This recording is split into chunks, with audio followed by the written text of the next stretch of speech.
Ghana Madeshia Nonsia Asa Bobia Yamamunina just Sompa 93.1 FM Sompa 98.9 and a brass so Sanmeno Sakasia Ba. Yaja Kufu no Yadaba some Wamara Kwaso. Now some more dry your Banabusian for or content and video no so a www.sompafmonline.com. Facebook near Sompa 93.1 and a YouTube no a Sompa TV.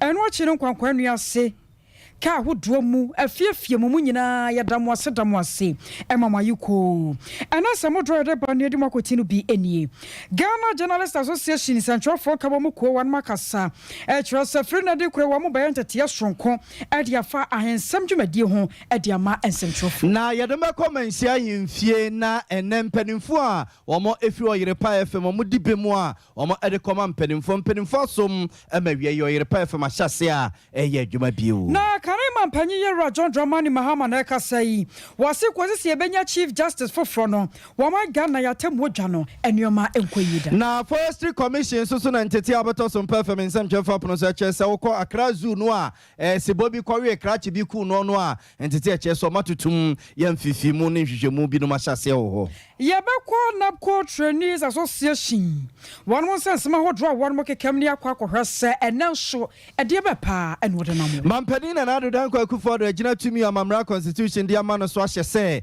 yera kena kodwo damoa no so onye small boy eno nti special constitution ntimi nya ya rough wo nani mu no mampani che so mfuna dwuma ento also for the cheya wano so hwe nkronkro amamu ne mpuntu oso na probo yo de hye so wasantemantamu no ene da dua yi akwakosisei ena adisia wo sokoban ampa micro from ne mpotamu ye kirada ya wo so makwan enye nanwumre yi akosisei ni afofro bika were mo ne adaba somo sanmeno siakasia babusia fosha no soin sanyumako bi adaroma ena won masosene yemfasedama wonmai yere aseda ma kokrama fia series ni ehia ne se be menda nwumre bia ye no ngotwempa mu kosi no nkno woni ye besi nkonya wo Sompa TV so FPA why so one ventures ya wo mo e dia kokrama fia series ya ba ne tera one media Sompa TV Sompa FM chase e na akabu ma ye di se adwuma we why si wum woni o moti sini twase a wo mado suko sini twam nyinara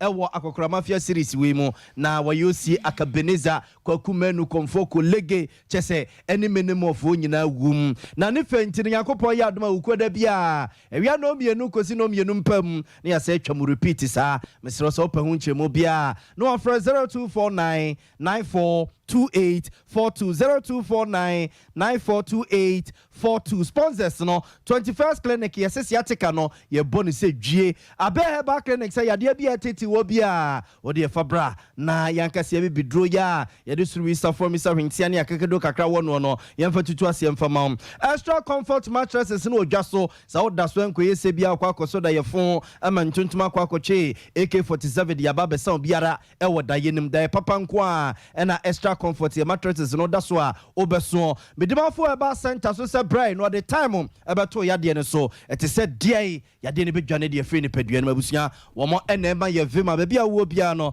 anwumre yetimi aba na yaba besomo wadwenche no nsusu fa hia yen awoye Facebook junction so Sompa 93.1 FM Sompa 93.1 FM Facebook na YouTube Sompa TV Ghana Sompa TV Ghana wadwenche no nsusu o de bia hono a yeguso a yebekase de mamo no yebekenkan ede amamo ba de wekase yeso manwumre na ya obo amali boga mene akosia ejewa kwade boatin Amza for yanya brena fe nsam no mobro ntwo yanko ene yanko tutu na sere ne abasam fama mo ne ye hyase ede afri manhia himfie ene Oyerepa FM mpanimfo ede dibim kase pa ekoma na matena nkonya wo mo ewo asantemantema se ningina eye nsam a yewra akosia de wodi ke kotonom radio station so ekoka ye ema ne ti anananom na momo ne tua sebe eye enennan ne nansamu ani ena mpanimfo edi kan eko asemi ho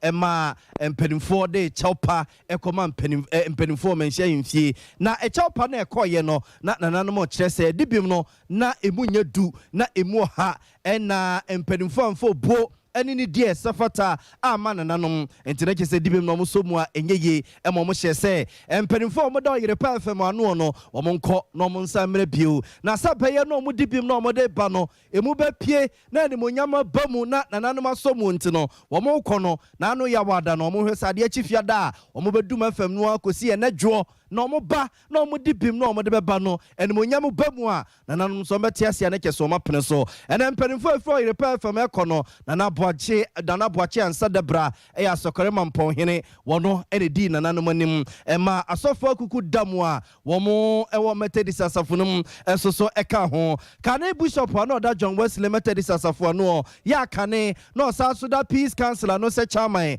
ɛnɛ odi ɛyɛ asɔfo no nyina anim ɛma mo kɔya ɔmo di dibim safata ɛkɔma nananom wɔ manhyia himfie na dibim no ɛkɔyɛ no ɛne nananom fekuo mako du na ni nyina emra eye empanimfo do omo nsam tu dwawie ye no na omo nyina kaseye mu no na kyese omo so omo sre de ama mpanimfo a efiro yerepa fm ebaye eno ana na bantuma hene bafo owuso mankwati otoso nsia ejina nananom nyina nam ade tu dwa se chapa no omo de aba no wono mo asom na omo hwese saade na esi ye no ebi ensi biawo na omo nkɔ yo madwuma no adwuma no so omo ye no omo hwese nsɛmtwefo ye mra ene ye nhyehyɛ ya aban ahyehye ato wonom no omo ede be ye adwuma sɛ ne yɛsɛ ne fata mene nananom na atra council and I take a decision. And to me, I try me fear her.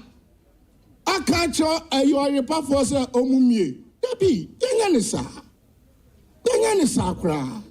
Miss Santi in a daroma. Now, bro, me. And I need to me upon a crabby mammy. I am medinam.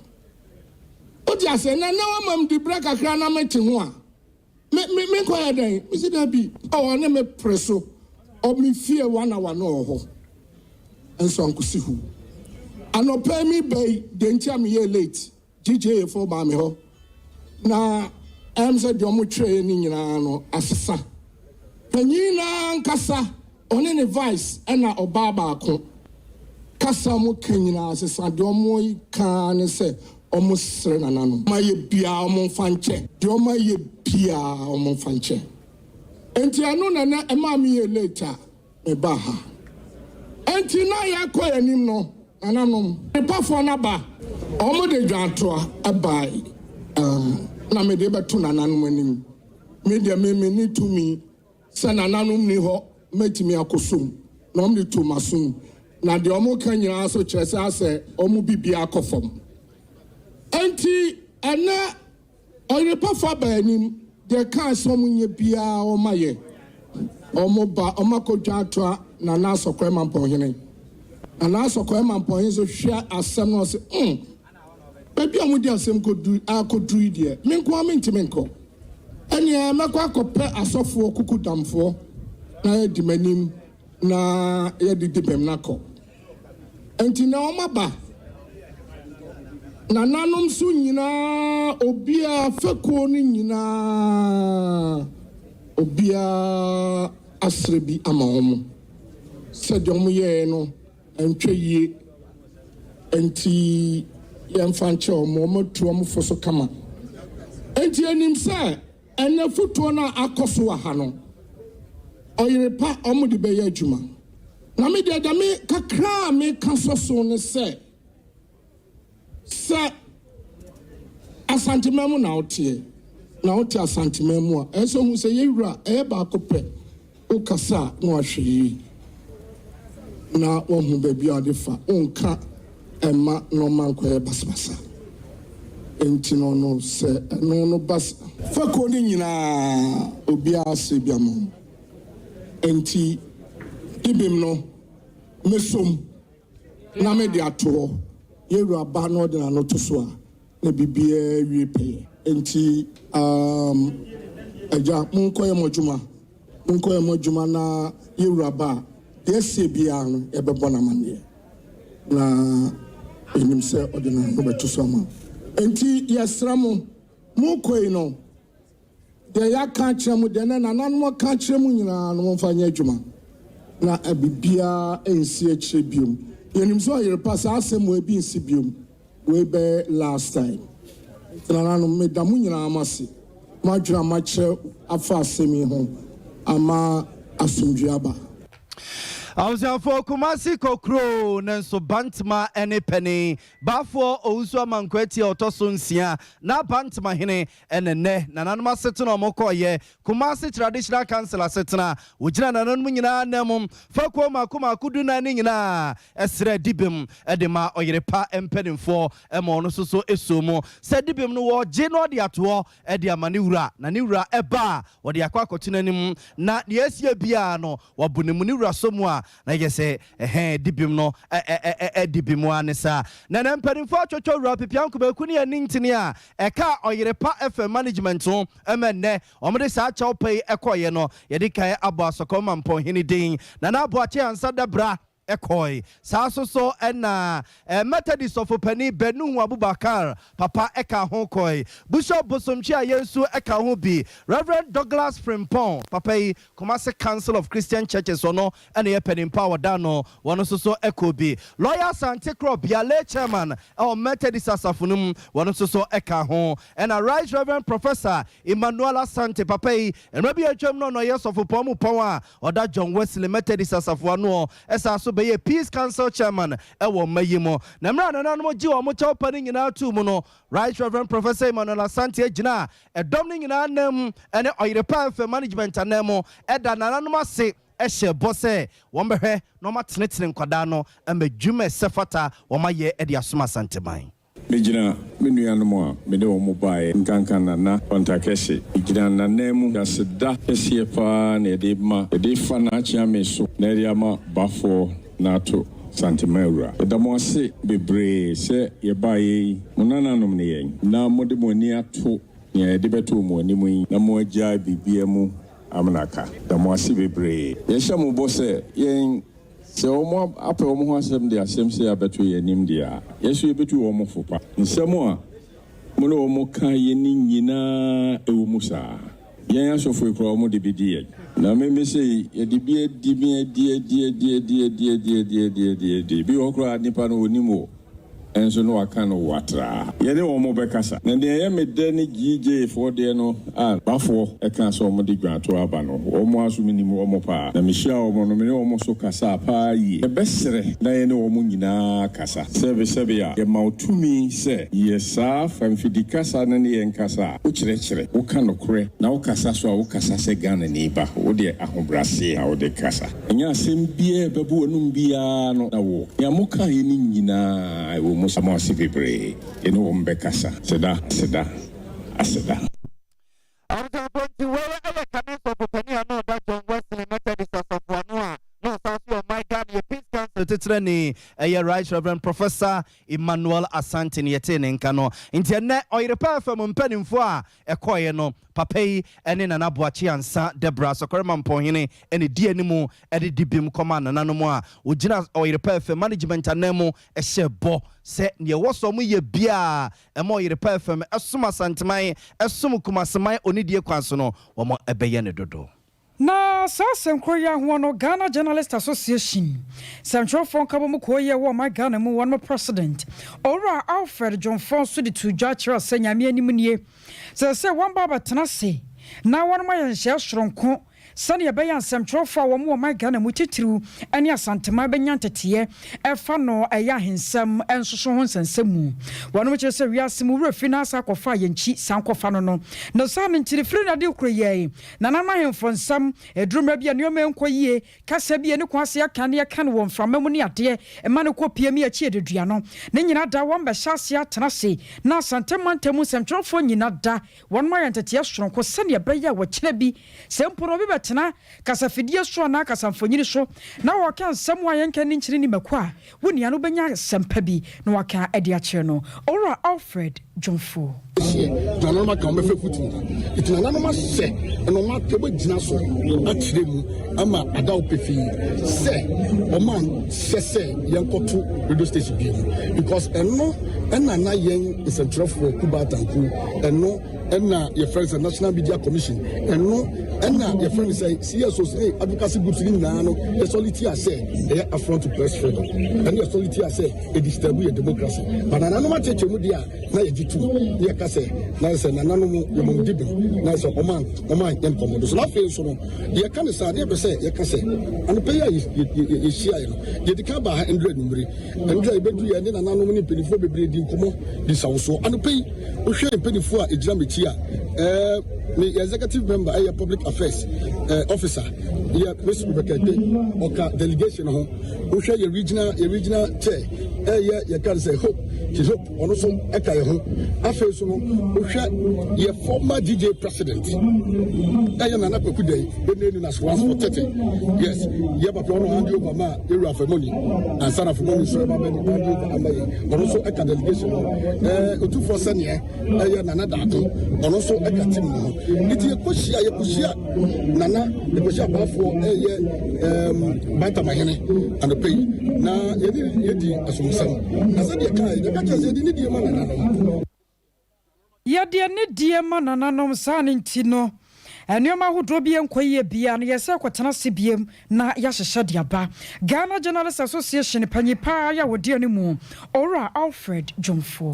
I was here, good so some parent 3.1 from your numerous Yankasian and San Rabia will be an Igusua. Yadema style beer no South and Wabaka and Wa. Aha, some parent 3.1 from your come say a cassie, a boom from Panecha Pesa Dadan way Yatia, Aquacofa Sompa 98.9 FM, some 98.9 FM so Sunyan and Potamo, Wajen Cherun Sisi Fabadomian, Wabra Babaka who Facebook, so what the kind of Honomoa, Yamuaka Bada was say, Afenanam Komukwa, some parent 3.1 FM, some parent 3.1 FM, and a YouTube Sosono, Sompa TV Ghana, Sompa TV Ghana, Wajen Cherun Susi, or the Biabia Honomoa, Yagusua Yabeka Sianamamono, Yabekan Kai Ede, Amamu Yantoso, not Infamum Freemanshia, and nay, or your performance and Semoneja, Infamum Consent Fufrumo. Na anano pay, see a tier for pa. Chedam Ponyan Krumpon Basia de Mahata Mununkumachi, Ototurubunso Tonso by Yobotan Timoa, what did you for Dumno Mununkum Jedamata Teshra Mobacashan and Swa, and Ready Anopano, Siakasiane Bremono, Yamamunian and Tie, say Achimota Forest and Ra. A branch be aquaco huri, aqua cotos as Sibo, say Jatabomo, and Mekoria se, Senegatanesia to Tuno ha, Ekuma brancheno, Aquaco Yara Hosam and Samno, Aquaco Prekesene, a beach Chesene, Jatane Bano, and I know Pesu Aqua Chenwa, and I Gatane Sanema Mio, Sanua Fo, Sanena no, Sanebra Penio, and Roberto Seneso, and any how, and Tutu a branch and Kunia ya, na eba say you know, and Penifo Pinuana Casadia Fao, 90 abatos on performance. Some Jeff Pronson Yumri, HSA. Forestry Commission in Penning for Tressa Baye, not in Fifimu, and in Chichemo or more Yenibesi PSC Tentino, Sienamo Casse. Zoo now watch Mota Forest, no, one more air to tomb, and my pussy for, and a bump on Penning for, and she be a was or me piano, or more attack or so a year. Mammy Joyce of Ricofu, one of her, and a man say a dinkomo, and my Forestry Commission on some performance, some Jeff for, and a dinkoma, or Cheche in Simuche Nebuzia, or dear Bray Facebook, so. Never has when Eddie Sebo and I say Gata, when he has a bone goes ya Gata, you it is any Jatani Signa. Now, say, come the no. The young one said, I said, not crazy, I Nana T. I say. Na ti dia say yi kakrama mi o bende dem ko tie ma me joy so for you kwafo Nwabia efi dumien we kono na edumayefo a ewa Brazil wo ko aprobo se na de bia wo ye no no enti wo du jafa bu no ho wo hu se onipa da bu no enti ampa na wo di mika wo ko ho na wo dada jatana na wo di won ko se won dan na wo tu na wo ko abrante no ko he se den na ko so wo ko no wo ko ni wo hu se wa yo nyame de enti ampa na wo ma mpanifo asose na ye frɛ atimota police na wo bai wo be ye wo hwehwemu kisan so ni Sedisa, edumayefo na me atem na wo fa emu no de ko emu krabia. Nia edikan ni pese me trese, me pese me teke. Abranche no onye okwanhwani a wako akrazu wo se orepa ko hwemwa. Den nti na me kasa. Me kasa etise ofo emoya no du no na osimu. Obi biara a wako akrazu da no me beye agense. Wo rekwa wo dikan gate ho na wako wani ma ko akrazu ho. Na wo akazu hona nranti maba a woye adwumayefo no wo be na wo bo ni friend briefing ye akwankyere ni awoye wo ho ni awonya wo ho wo wi a wo de guy akawo ho na wo de wo round wo ko hye mua no bu oyi yo chi oyi yo tisi oyi yese na wo de wo ko wo ga checho nti mo rekwa obi kamo ho a ode mo ko na wasan de mo aba ni a etini se baby a da kan wo bu ni wo no ate wo ne ho kakra esi baby a mua na aka no wo isi se da kan wo hia se wo baby a eho so na sa na ebe ye won se nya wo kwai mu pepepe na ansa na wo tumi adu baby a wo de wani de hu da kan ya to ofesi pese asa ho a safi dem opon le safi dem if you get a wo safi na wo bue na wo komu si a ye wo fence a edikan e na ye wo fence a etofia drink a ye de daade na ye we get daade a enya nia ntumi bu mu ye daade anka se bi se ye ni se data de wo ye mu a wo ho ye de na sa fence etofia bien no e ye 20 feet ti so reconfirm e ye 20 feet e na mu ano wo gu na ye wo adam bi so ha se ye repa koma wo ngedian ana ye kopra won den ma ye de won kose ho ye wo kwa ye fa so ye de won na wo ko ho ya satra ya mo ngedian na ya ba iti se wunye odwuma ye ni wo akrazuwa okan biara ni wa e se wo betumi akota sabulu iti abranti ni aye ho ni se ofo fence no otumi fro ni edikan ni so de sa na owra da sabulu ni orikosise ni orikoye onipa pe a oye intenten ni de ntimi inhuye police for ye nhihwemu na se wo ye nhihwemu ni wi a ni awode baba ba tu gba biare anso ye ni omanfo bese Abusafo we ama Joyce Ofore kwafo na hwani amansa di nkomo Emma Forestry Commission na ochechi nsemo de akire na na mrefi se misana a lion has a tail, it has a big head and a very small bones, and I say and a very small waist and a very small. And then the waist you cry when you be ayera. With the ayera grant this a branch and yeah what it in the what it in the what the SC Munsem. Omudoso kan se nyata. So omudoso ebe nyata. Se ba ko ebe nyata. Ejira we jataba ena jata okay nyata. Enti kan ne man doso ye nyata ma. I was over your course from a dream maybe another yesterday na ko anim. Na kanema mpanyi ya John Dramani Mahama na watchina wie ye dwumadi asonko bi ekoso o magane mu NDC Lawyers Conference na o wase na no kwasi ade twam e won ode akoto dwa kire se nyame anim nsem ha na ne ra ho no yie papa so my Ghana temu adwa no sene na ka Ghana fo si bi nim no fa gidie ni arehemu bia na nko manfo wo sa anya hwe kura mpo no ba bia to apenti e betumi adwane akwakotoa eya temu adwa na nanuom agensemo ama meka se Chief Justice yo te akonya so yera akwose ni yabo ne nanuom nyina agye se ni benkum so no ana kyese ha adwene ye papa eno no wo kire se we se nanuom betumi asesa agye se nya Chief Justice fo anya sa padia Ghana be ko soro ba fom enyoma nyeye enya de ansakraye bia ebetumi aba o magana atemu adware mu wa abra woni NDC adehye no bi de nkomo no momeyentie sane yewura John Dramani Mahama kane mampanyi wakana sem esifae.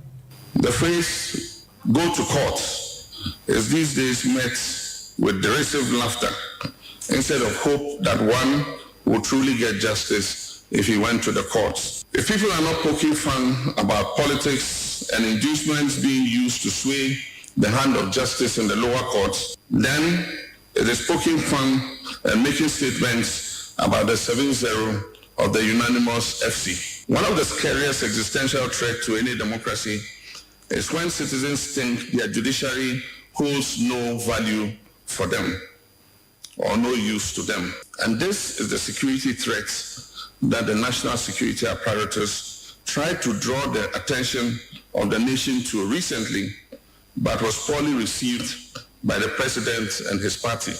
There is therefore the urgent need for the Ghanaian judiciary to work to win the trust that judiciary has acquired over the last few years. It is therefore worrying that there remains deep-seated perceptions that institutions like the General Legal Council exist to intimidate lawyers who are critics of this government and deprive qualified students from studying for professional law certificates.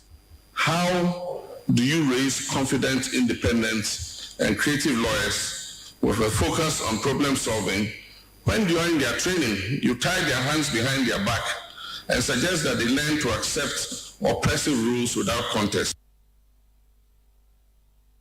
I was your phone attending Kay. I Kanema Panyera John Dramani Mahama, and I know Kwasada ye Chem Womechan Rata, and NDC Lawyers Conference, I say. What is us when you are to ja? Now, and I'm so quite a temple Janintin and Kia Bomotin, Science Sabaka, NPP Pennypa, ya with Dimutin Timon Korea, was also a renim new or my ganimu, lawyer will be one. Now, I am the dim commodia first semi home. Now, you go swata ya puswa humano, Science Sabacana, Tinanawadaroma, ye bopunum, Tian will be. Nana my idea, not to say, a bomber. Over to us, some yammy atomni yanua, yenno edi home. I was here, you so some parent 3.1 FM, you renuncia Cassian and San Babia will be an Igusua, ye de mammo no, na waba, you, Cobra, you. I was a for yana lawyer or Bibwahe, a quack with Dincomo, na ya shasa, o my gana temwajano, and yambia Chief Justice, your Tiakunya son, and you ye. Sunny a year, John Dramani Mahama can say, was this year, Bass Sanwa, and your dear. And you are public to me about my GDN Reshemu Ghana for one. Yen search me a cano, and Yambia Tessa, and I sent us. Lawyer Christ as soon drink and woe.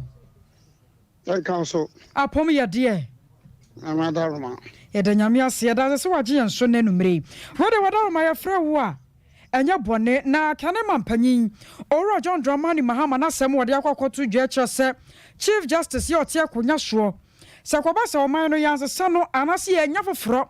Now what me and more my Ghana temwo janua. Gideon Reshemu Ankasankasan to me mano. As I somewhere one in a yard journey were home. Oh well, one.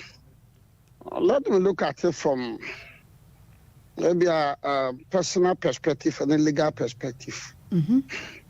One is President Mahama Hagani and saying Kayi. I'm saying Yafe. If we say, a kutia bia or bar, sabio, a mudruna, and your penity so nona, every crock and sassy. I didn't hear. Okay. Now, some more canon at the killing person be say, judiciary in there, a proud be say. The Chief Justice of him on free what judiciary no 8 million and also. Indeed, it's all describable contempt. The definition of contempt. I'm not kind of no. An ingredient Libya. Because a commenter done to scandalize to scandalize the administration of justice. And to expose the administration of justice to public ridicule and contempt. In which I said, now I can never attend to any honor. Or I can't attend to no, we are being portrayed. Obesere attend to no. Which is not good, you know. Yeah, I agree. So, judges, I agree. So, your judgment and I will be on the Rama will be out there. I agree. Even at the highest court of the land. Sometimes ruling the crowd or the highest court of the land, no can debate. Now you debate. We do the discussion. I'm saying, lawyer to the sorry article be what the Supreme Court ruling be. It's a very violent article. He disagreed to what the Supreme Court said. But one fellow consort in the DA Tisania Mampani Dada or Canon. So, I'm saying, I think that next time the comments and also from to money here. Yes, you can have a nice way, a charitable way, and with due respect, a polite way of presenting your case. For a while, some now accent or can from to maybe. Even he said, I some now walk on. Say natural now. Now we have a process. Oh, say ya. know the other crack. Lawyer, Buame Kakro, Ninsam Nimuno, for baby, now a person watch us, Sankamankamia, and this Yamanyokona, Sampianoa. A woman about call my gun, I tell what Johnny Wuno. Nasa Quack 70, 7 just say, and this if one Wankasanka son, woman yet chefa wom, Sadian Kawas and Kaquanwo. When you say at what tear children were who born in we ye, engine Amana can say ye. No, see, when you can only raise the kind of words, look at that. A lawyer for the Macassa. Lawyer be one, what to make her? No one on Kosovo, raise your voice, make a crack. I feel ya. Hello, lawyer, I feel ya. What's that say? Yo, no me person me say. Na can man panyi ka sembi say. Kamia so ma gani atemu adwa no. Ase one match 7 ne na to ho. Ebre bia no a NDC ane aban ote so benya asem na won bekọ no. Na da bia no 7 ne na ekọ. Bibia no a ye bua ne bem de ma abanya wote akonya so eno na me pesa mchasa wonyini se wote akire ni ntino wo hunu bo ne yie ntina ama na ka se yie. You see, sir, wo President Mahama on. Uko sama na kufu adwa. Enye abanya eti akunya so no kesi asem. No say ya bana eti akunya no so asema. Enka Minister for Justice Attorney General. Ona be represent Nana Akufo-Addo. The ones I was not Nana Akufo-Addo as an individual. I don't think I call court to know. Nana Akufo-Addo filed on a personal lawyer. So to that extent, and yes, by no sir. Okay, say yeah, by no sir, yeah, waiting. And yeah, by no sir. I don't know, crowds and the CPI. So on the perception of the whole case, I am wrong. But I call now, yeah. Akufo-Addo no find a lawyer. Ama ojina man no. It is a case 7 the facts of the case actually. But that Adam, you person be like I said. Judge for bia assembly Abubakar bia no correct. That's what I mean I say. Judge bia court bia ruling bia something man no correct. And each case must be considered on its merit. I mean, court is sometimes ruling do over them or what. Well, would you court the devil crime said the upper so good, Ugun so good.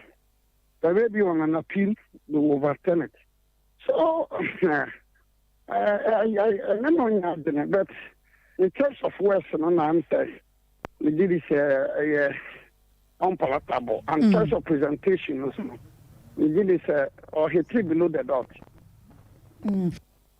Yeah, what are my Buame Kakro? What yam ranim ni dear not just a ban mramu a wabimu. I want my gun at Temu Jano. I want us I would do any Karimwa now Russian your ma. Anyam biano a yan sacra ye.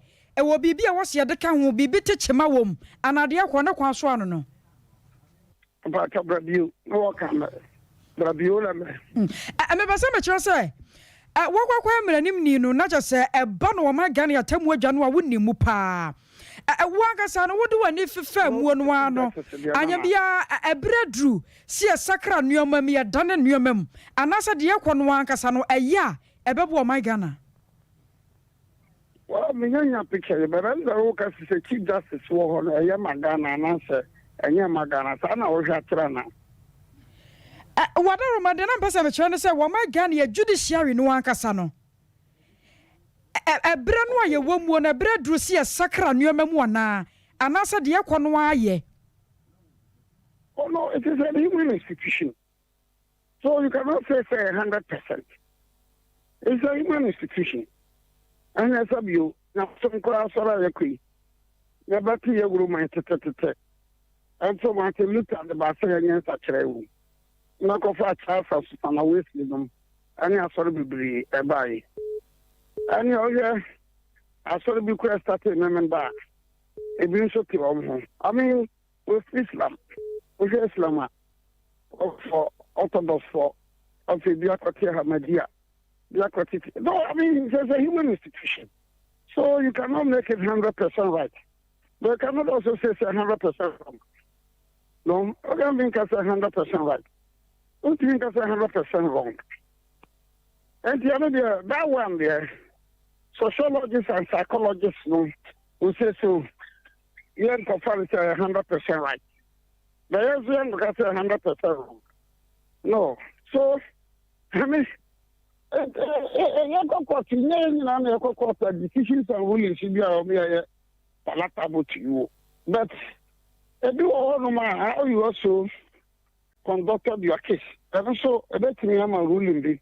No, the kind of Supreme Court ruling be. It was delivered on April 2021. I've been at the car see rubber company be almost premises in a jatum. I think 21st April 2021. We can know. I'm done for the discussion. Or more can 9 years. They lost at the High Court. They lost at the Court of Appeal. And they lost at the Supreme Court. So when I'm done for no year discussion, I'm saying, I think say no, the Supreme Court was right. I'm done for this no, it begs to differ. Because the Supreme no, I mean sometimes lawyers you have discussions you know, Mobian can say 100% right. But Mobian can say 100% wrong. But I think that the approach now, the former president, the man, basically now is to say, my judicial, I need to create. Now, when you make such comments, I say to create, you answer the judicial now. I think I want to be cited for contempt. Well, no, I abon yang to my back, okay. Only one can work for the work of India Kubu Fuku. Because you see, as a former president. Okay, what's your name? Lawyer Matewonka. As a former president, the security implication. What is what I saw the court across for contempt. You can't do that. Even though the law says that the law is no respect of person. Former president in Ghana, what I'm the court for contempt. Hey. And you might be among whom she said. No correct. That's no brand or Daja when you're men and away. Yeah, okay, I was a funny.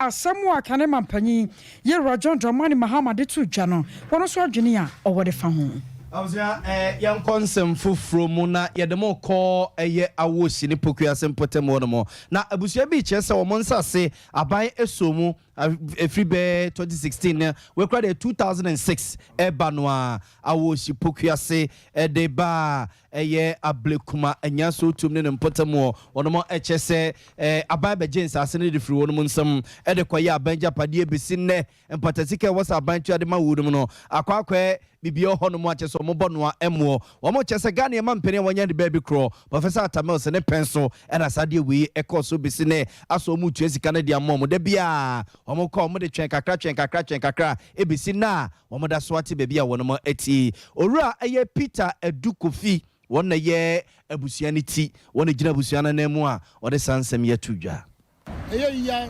2006 mo panyin dada kofo use executive instrument EI-19 edi yasase this was the year was Hypocrisy Road 2010 no panyin dada do Ivasatamos e wonya ne ba bi ko nyame fa ne kransie bi aso be ball from say you start road no e ampa no kan say o me compensation we ensase no so yeah 2-1 na mo free since 2010 sa be some dey two until 2018 and a quiet demonstration our land variation no more say any abre I'm saying somebody who do mama 2020 and my offer letters be anywhere young koye ya nantes na so yefunu yo ya na wan fe wo sen a unu ya ne da kete cross ko so yefunu yo ya tin ya adwin se ne de reference and trafo so meti asem bi o manu na na do ho ma yen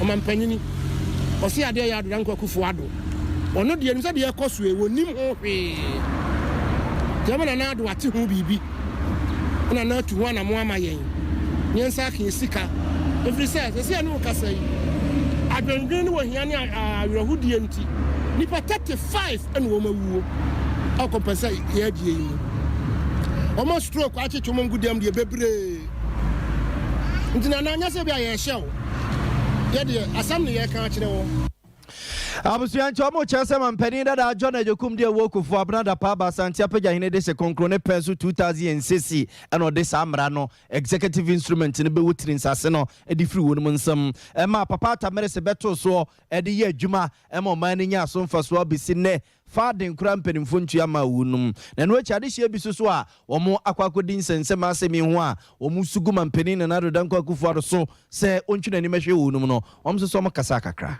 me wabre kuma na ekwan ya semunti na awie ye ni abre na ye de to abayanim se wo de esre no anya ntokwa ye ni aban ni bibia kwa obaye no abeboa o man nyina ye nso abre kuma aboaye nemu ekwan ya obaye no afo ye sase ama ebidum kura wu ebidum si yare de esre ba no se anu ti am ya fra esanchirefo ne se omo medi yasem fa nkoma aban no ontie yasem na ontie eka ansa na ay too late nemu de eka ne se ye omaye ntwani wu ansa na bibi ho bayamaye yesra ban na nado se omramu na nsema de tuna nim no onhwe na ontie emaye se na otwemiro de omyente neka anya sa ani ye nti se beti teskoko ama obi ehun se de ekoso ne yesesa ye ho abegu kwanum na se kan beku ye o so be masujafo na be spray o ano de ne ewu ada asase so boko na mnim se aban ne mre so no ompreso ma ne yesa nti ye hwe kwan se na otwemiro ye beti nka na de yesa o ka kire ne aso ya sumdu ya na yakuma toye mo yakuma atoye mo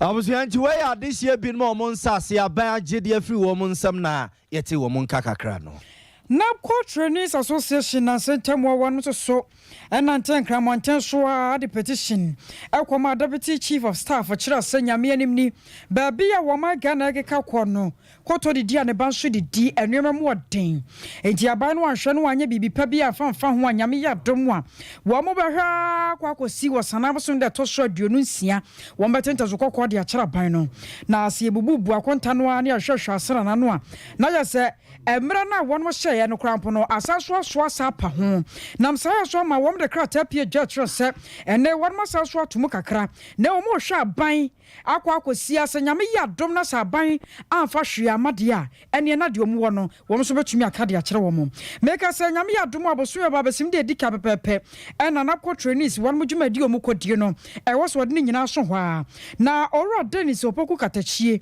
wo ya national president ademaku no ene wo ne Sompa kase edi nkomoyi na ye ka kire Ghana fo se nyame ya dom a on the 6th September ye be side picketing foforo abaso anyame adom e be hyase afri obra sport na ya nantia na ya kwako wie no e wo Jubilee House animu ho e ho e na sebe we de yemfa petition komo bia sebi sika kura ye de printe paper kura de akohye panyini bi nsem no afedi sebi mpreduasa no mpo ye nya bi say abandon NABCO Trainees aye adwuma from last year November be kansa abre amene mo kasai na aban entimi ntua ye ka abosome makomaku edu a akabosome mienu na afe aban ntua ye ka ya yede ye beye bia sebe aban on kansa papa bia emfa nkire ye munyina no eye monimsem say the press releases upon press releases aba ye the petition akomotumfo say to the second of him so ni nyina achi no ya sai aye press conference ahodo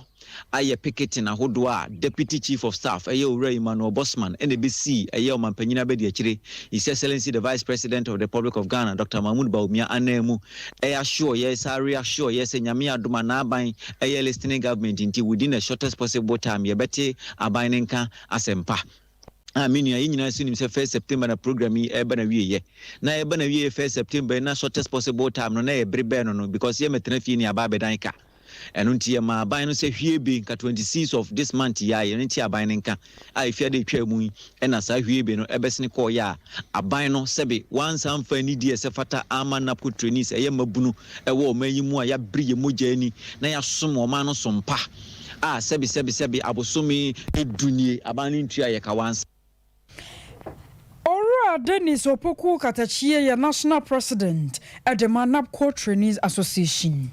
I was on fire to Casano Somamoni and Famon Raswig Film na see animal Case or my Ghana Raswig Film Chairman, Right Honorable Alban Kensos Mana Babina, Commonwealth Parliamentary Association, Aquacusia, Aquacotwaba, na we eye ku hodo a ohima lizi na yese Commonwealth no akwa amaman hodo a ohima lizi Britain for edi wono mo so no ye nyina ne aka ho abom aye kuo na brano no eya na womo ewo emrasebedwam na kyese parliament ya womo kosia edwendwene womo ho ene amaman ne mpuntu na nanu ya we kura de nura ne ena nhyemu na koso be na wotwi etwa mu no a na ne no makwa akoto abaso mo kwakọ yi eye Commonwealth ni nyina no wo parliament opani obe titire ne ada no na no na ntiti abeto so mpa fm nsem twefa pono so chese yankase speaker of parliament right honorable Alban Kinsos mana babe na mpanimfo ato aba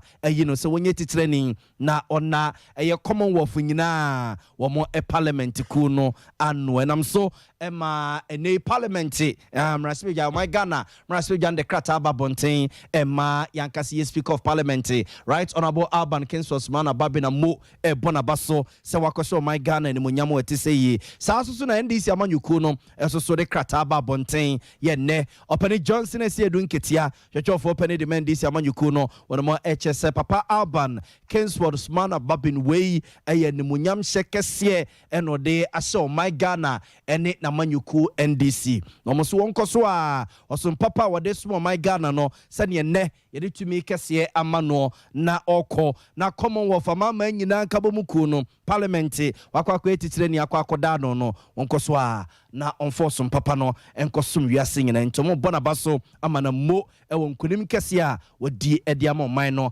ene NDC amanyuku na busua yemfa no nkonko ho na yenkonsem foforo so na yakwa amano so ne ani opani Samson Asaki Awingo Beti akwa kodi nkomo papa na epani konche for da Ghana Export and Importers Association of Ghana na ningina ye krata if you man penny na nadu danko akufo do atena ya ba beto gya se kanda kojo da moanfo ne dibre se penny import bedo my Ghana customs ya no emfanto no mo na enene kine ya opani a oye na bedi echire se du Idrisu Idisa wono ene hwe echire yane papa enkodi ho nkomo fi se ensam no ebi kire so la bianca nsem no na mampeni na nadu danko akufo da gina so e de agine tumi de afri nsem ebi so kire se da bi on special kwesi Peter nsem na na boboba no na ba bi eka kon na ya du bunu mododo e na ama na kwa koba sa na se koba ne se ya wo mo exporters ni importers no wo mo so mse nie opani Samson Aseki Awingo Bati ya mo adwo e mo akwa baba so perfect so yani etefo eje so kana kwadwo damoa mampani na nadu danko akufado kire se won fa na dwuma nto na obi foforo emetwa so sabre we ya la bianca nsensem ginamum sabre we ya one special kwesi Peter so nsem ejinamu no mo exporters ni importers mo so say. Well, yeah, I want to say Senator Dika LSA just give a doctor bad name and hang it. That's what happened. Okay, channel the more Nimbomoboa or Timobo I mean, how is the effort that you put up in our GRA honor since I already overtaken over from the commissioner as the council honor? There has been some tremendous improvement in terms of the revenue generation. 2020-2021 annual year assessment. There was not any government agency that has made so much revenue as compared to Canada Moore and his men. The ultimate aim was their budget for the year was 20 billion Ghana cedis. They were even saying that they were inspiring themselves because of the morale and the motivation and the extreme management that Canada Moore instilled with this custom. No? They were looking to raise about 25 to 30 billion for the state. Unfortunately, this special prosecutor investigation that came was scattered everything to this disarray. I must say that within the rank and file of the custom, they will not be happy. I must say with GRA, so far custom division is concerned, they won't be happy. However, the president, let's ask ourselves, is it that was he waiting for something to happen before he asked Kenneth to go home? Or Kenneth Damoa contract actually ended in 30th October 2021. Why was he still at post? And if you look into GRA setup, it's not only Kenneth Damoa contract even expired in October or November last year. I think the Commissioner General also contracts appointment also expired. And apart from that, the three of them were having some internal wrangling. Commissioner General, Commissioner of Custom, Commissioner, Deputy Commissioner of Support Services. And I even propose that if because of this issue they will make Kandama go, then the Commissioner General must also go. The Deputy Commissioner in charge of Support Services will also have to go. Not only Kandama alone should go. That was what I said. And so if you look at the letter, Obia the contract expired since last year.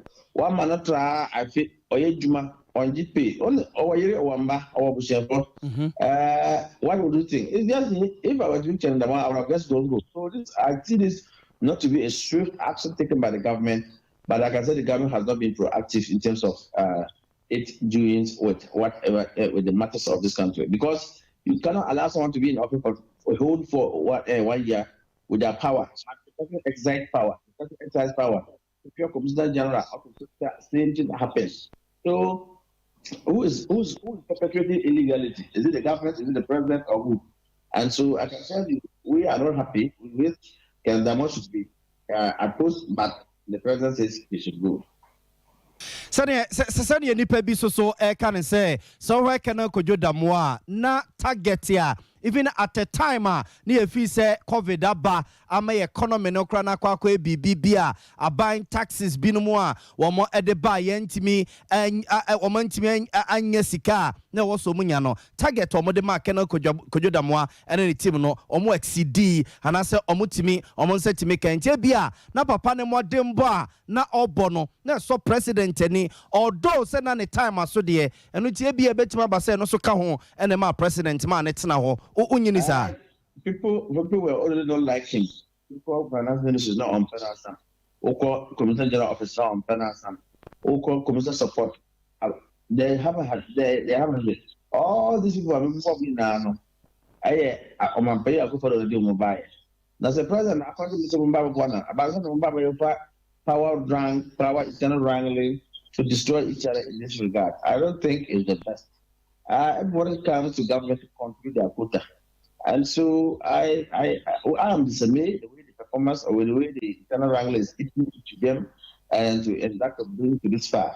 If you look at, there was a member on the 6th of February 2018, one commissioner of custom to one commissioner general of Ghana Revenue Authority at the time.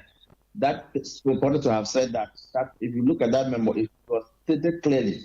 Say, Obia offer frozen food 20 footer container by 20 bar. You have a man 8% discount. Obia offer 20 footer container by 40 footer. Eba Ghana 40 containers. Eba Ghana. You have a man on 8%. You have a man on 5.8. Then Obia offer 20 footer container more than 40 containers. Eba Ghana. You have a man 18%. So it was based on the standard practices operating procedure. That was where Kenneth and Commissioner of Custom gave the 5%, 10% to the CEO of the American Group. And so where was the error? The Commissioner General said when he came to office, when he took over from Kofi, he did not read the memos. He did not read the files, know what was operating. He said that he never called management meeting to find out, okay, I am not a custom officer. So the custom division come with your technical people. Let them come and advise me what is best practice. I said, if you see after Kenneth advice in Kumasi, you see that the Commissioner General issued a letter distancing themselves.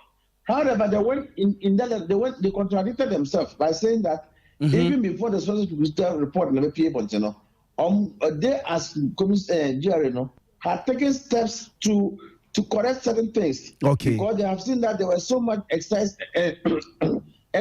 of discretionary powers, there was so much discount and rebate that was going. So it means within custom itself, there was a memo to that effect. And so why would GRA take this responsibility to say, look, this GRA issue is not about Commissioner General, Commissioner of Custom, it's not about Commissioner of Deputy Commissioner of Custom, that is Ediche, but this was a practice at the time.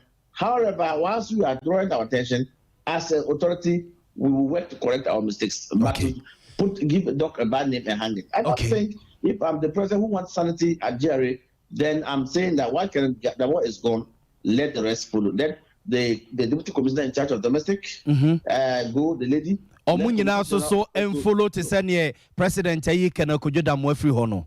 Absolutely. Yo. Then that can bring confidence, that can bring that is sanity beba GRE ho. Unity. Okay. To move the domestic tax operators and the custom division as well. Yo. If you allow that to still be opposed, if you allow the commissioner of support cells to still be opposed, they will, whoever is going to take over from Canada more will still face these people with their wrath. Yo. Opani sam se yada se pa ni nchemu a wode ama bibia ne ebesa ba onche nwumre yada se nyame nhyiraw. Amsafo we opani sam se na saki awengo beto na yepene kwanche for Ghana Importers and Exporters Association wada omano.